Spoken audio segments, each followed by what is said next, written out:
చెప్పడానికి నేను అది ఒక ఉదాహరణగా చెప్తా ఉన్నా. అదే స్థాయిలో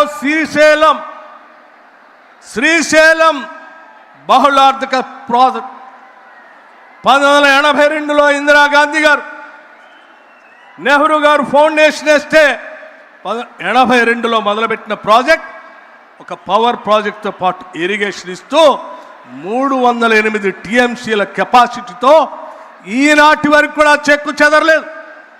అక్కడున్న స్టోరేజ్ నీళ్లతోనే ఈరోజు కూడా నాగార్జున సాగర్కి నీళ్ళు వస్తున్నాయి, అక్కడ నుంచి మన పొలాలకు నీళ్ళు వస్తూ ఉన్నాయి. అలాగే జోరాల ప్రాజెక్ట్ 1981లో మొదలుపెట్టిన కట్టినటువంటి ప్రాజెక్ట్ ఈనాటికి కూడా చెక్కు చెదరలేదు. రైట్ కెనాల్ లెఫ్ట్ కెనాల్ ద్వారా మల్టీపర్పస్ డ్యామ్గా అది పనిచేస్తూనే ఉంది. అది కృష్ణా నది పైన చివరికి పులిచింతల ప్రాజెక్టులు కూడా ఆనాటి కాంగ్రెస్ ప్రభుత్వాలు కట్టాయి.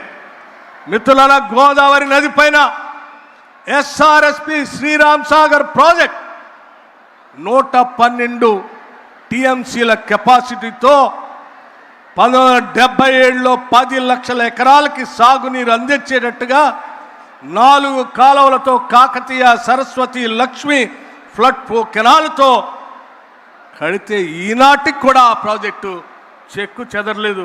ఈనాటికి కూడా కాకతీయ కెనాల్ ద్వారా మన ఖమ్మం జిల్లాలో ఉన్నటువంటి తిరుమలాయపాలానికి కూడా నీళ్ళు వస్తూ ఉన్నాయి.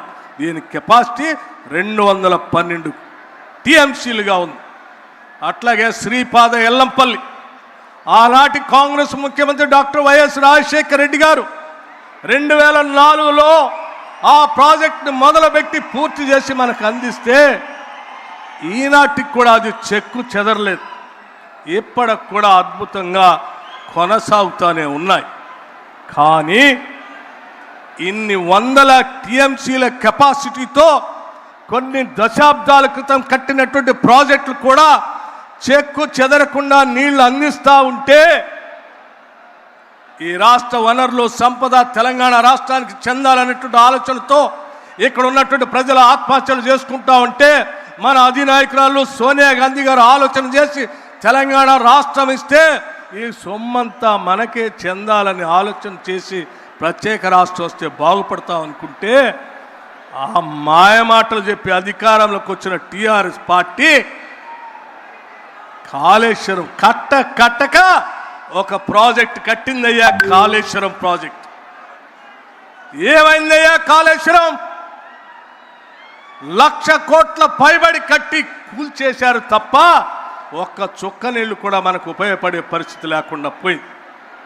డాక్టర్ బాబాసాహెబ్ అంబేద్కర్ పేరు మీద ఆనాటి కాంగ్రెస్ ప్రభుత్వం మొదలుపెట్టినటువంటి ప్రాజెక్టు 38,000 కోట్లతో మొదలు పెడితే 11,000 కోట్ల రూపాయలు పూర్తి చేస్తే కేవలం మిగిలి ఉన్నటువంటి 27,000 కోట్లతో కంప్లీట్ చేస్తే 16.5 లక్షల ఎకరాలకి నీళ్లు, 7 జిల్లాలకి మంచినీళ్లు, హైదరాబాద్ ఇండస్ట్రీకి నీళ్లు ఇచ్చేటువంటి ప్రాజెక్ట్ని 27,000తో అయిపోయేటువంటి 27,000 కోట్లతో అయిపోయేటువంటి ప్రాజెక్ట్ని పేరు మీద నిన్న ముఖ్యమంత్రి గారు రేవంత్ రెడ్డి గారు, ఉత్తమ్ కుమార్ రెడ్డి గారు ప్రజెంటేషన్ ఇచ్చినప్పుడు చూసాము. ఆ ప్రాజెక్టు 1,40,000 కోట్లకు పెరిగింది.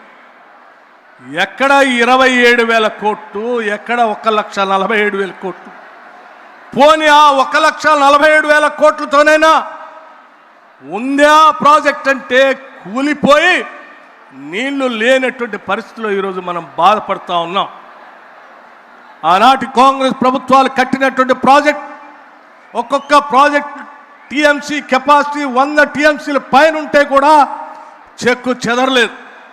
కానీ మేడిగడ్డ, అన్నారం, సుందిళ్ళ, మేడిగడ్డ వచ్చి కేవలం 5 టీఎంసీలు, అన్నారం వచ్చి 10 టీఎంసీలు, లేకపోతే సుందిళ్ళు వచ్చి ఒక 8 టీఎంసీల కెపాసిటీలో ఉన్న ఈ ప్రాజెక్టులే కేవలం 10 టీఎంసీ లోపులోనే నీళ్లు మోయలేకుండా కొట్టుకొని పోయే పరిస్థితి వస్తే ఎంత దుర్వినియోగం చేశారో నిధులు ఒక్కసారి ఆలోచన చేయాల్సిందిగా యావత్ రాష్ట్ర రైతాంగ సోదరులందరికీ తెలియజెప్పడం కోసమే నేను ఈ లెక్కలు చెప్పానని మీ అందరికీ నేను సవినయంగా మనవి చేస్తా ఉన్నాను.